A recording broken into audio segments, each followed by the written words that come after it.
I think they're being more aggressive. Everything I'm hearing, they're being more aggressive. They're in the mix. They're talking. From what I'm hearing, they're getting what's possible on the table and to present to Joe, because that's going to be ultimate decider.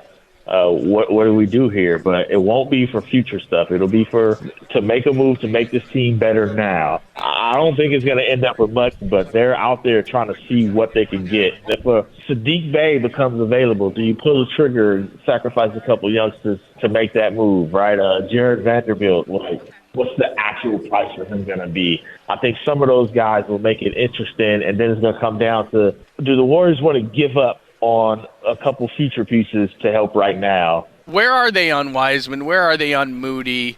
That kind of thing, because he hadn't played for a long time. He plays, he looks pretty decent, then he's glued to the bench again. So where, when we talk young guys, what are we talking about? I think you're talking Moody. You're talking maybe, are you willing to part with PBJ, who's like a 28 pick, who looks a little bit better than 28 pick? And then if you start getting Wiseman, you're getting into that little territory. Even Moody to a degree. I think there's a lot of people in the organization who still think those guys are good. And for Wiseman, the scary part is, if he somehow ends up in another situation and he starts flourishing, there's going to be a lot of people who are like, I told you don't give that dude up. It's just going to be a little bit harder. He's a number 2 pick. Even though they're in the same situation, him and Moody are not the same.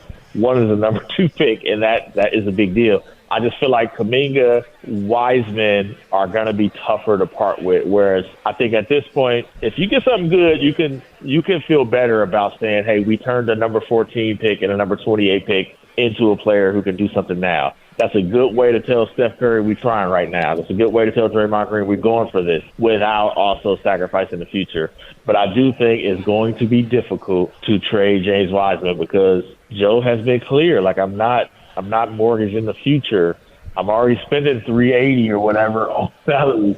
I'm not now also about to mortgage the future. So it's got to be something that makes him say, all right, we're walking away from that.